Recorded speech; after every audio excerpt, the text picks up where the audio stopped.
aba ye kwado ya okuta nde obonkrata eno nso mu nsem ye ba na ya behwe kwasi ene nso ye da foforo Awurade aye ene ye wie na otwe nso na seja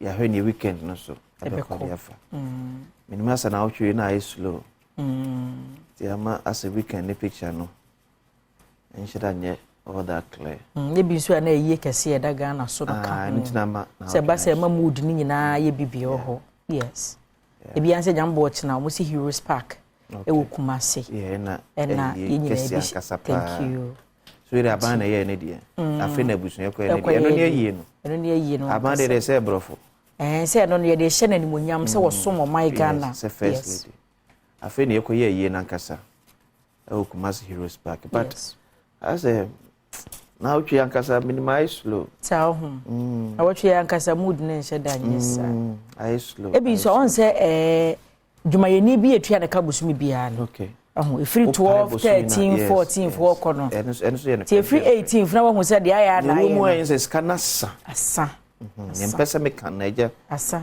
se wo say wo free na ntoma skanasa asa wa na adi ye se ni aka na yese papa movement thank you and we chatters Kumasi Adom PZ boys ne terms papa movement ipa ba ko fo pe wardrobe ba ma obi opa akonwa ba ma obi pa somade ba ma obi nti wo twa na se wate ne hye no kra wo mi se adwesika na asa but we kwa na sa check akra 17 but o se e ba adwuma wo de na sa da be adwesa asa me de be second na sai but o se e ba adwuma se ne enti no o se de aka no umi oni na obo computer ne so ye thank you yes te na de faka ba bosome na so papa movement thank you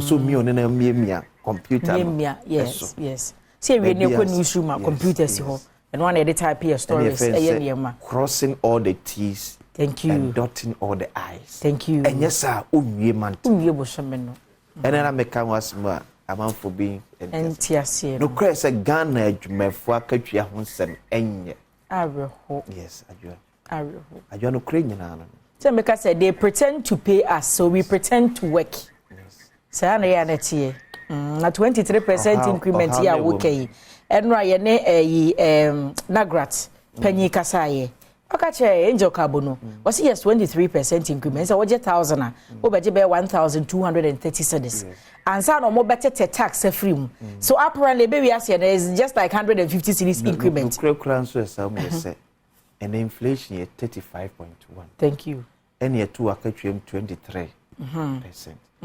Inflation ankasa kura amene anso and you kura enhia inflation enti ne ya na enye ko mi esa adwo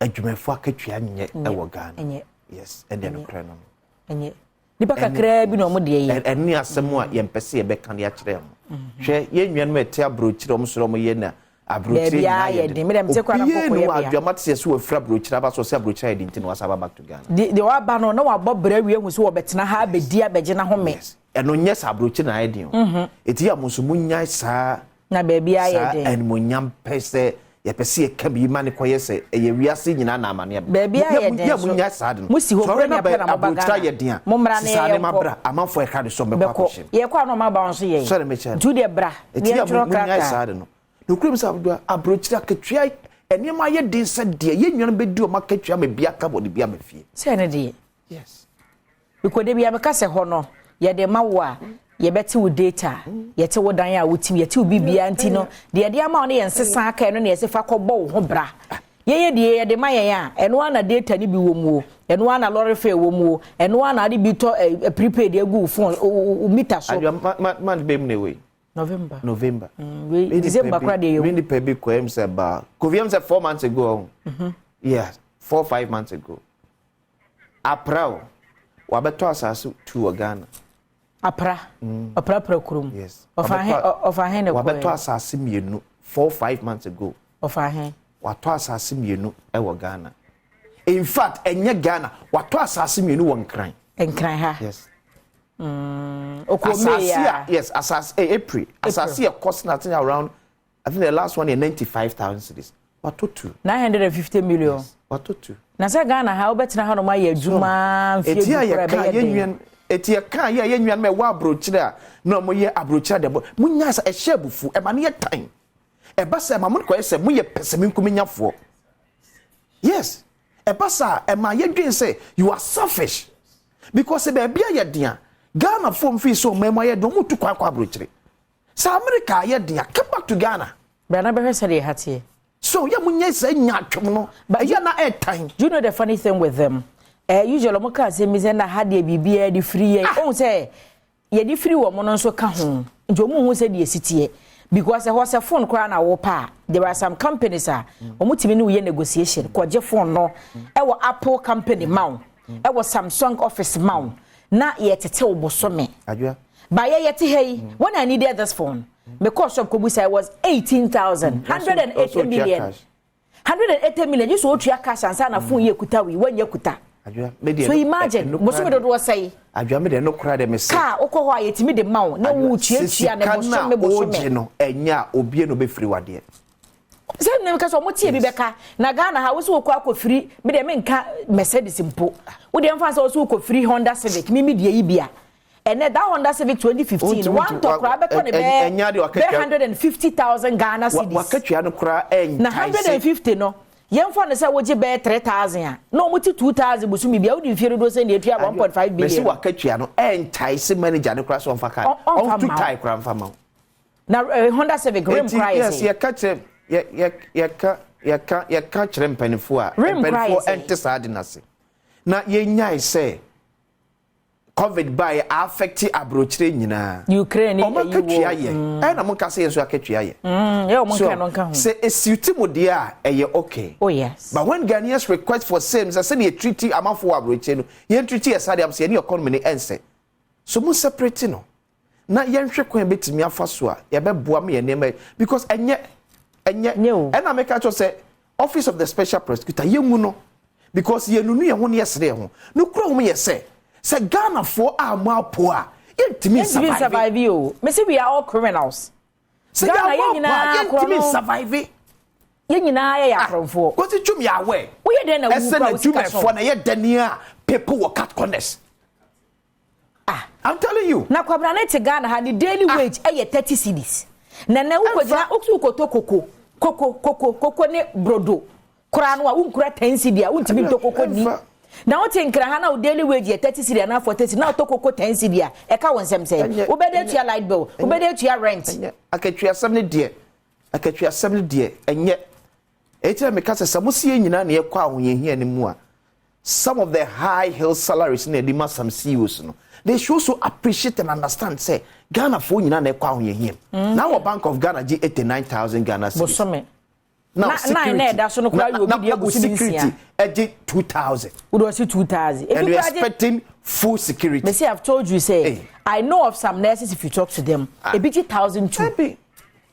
Enipa wo chase abodan for. Ehwa abodan for ewo mo pane. Bosome so a na onya letter 1,002. Na what one abode dey be show so tora fa so be na wadwuma na wo ye ne so. Ayo odwin on tia se. O me 600. Aban for be adwuma ye minister all of a sudden why homeless. O say aban pe fie ma no. Onja like be onja water. O ya take hwan for. Charlie enye the chrome na and this were some of the things that I'm be say Ghana for am fa gidi anto aba ma ku for so be yakwan o. So mesesa because akwan ye ne de non-negotiable. And they say was any school CNA, yes, hospital, but the system, the errors. And now, finance minister can budget or say the structure of our budget has been the same.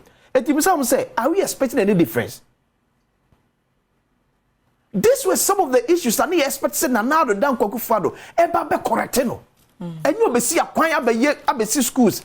That be I don't know honum ye betimi assorting dada ye scared be sorting no I don't issue but some of the difference are sitting no how to balance the equation you see akofa move single spine send kwada be saketua no kra say no na two move man crofo start 1,005 wa ban mu ana move gabo no enye akatua sam no nye no kra dim ni akatua sam wo man mu enye e de bia adwumafo nwinwi late 2021 mekai na me fele metanka 270 280 and then minkuta 650 the same salon car minkuta 650 Ghana sometimes uchikura ma ba no beka ba ko de na 7 million. Yes. Meanwhile 2021 November December na sa car na me failure eye tu ma talk a separate 300 Ghana akatua na dada no a. So if I don't cut corners, yes, me dem aye adwuma ye de be ka no kra kire enti se bi wo yo ba no amfa akohwie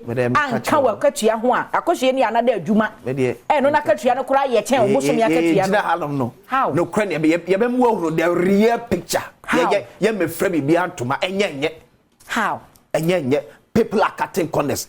Ye already said you better me streamline akatua ni ye to suit certain standard a special prosecutor of it. And some politicians na o ma won ne nyepe. Oh, tell it. Kwasi di asem na aken. So much me hey, opem so akasa. Hey, opem so akasa.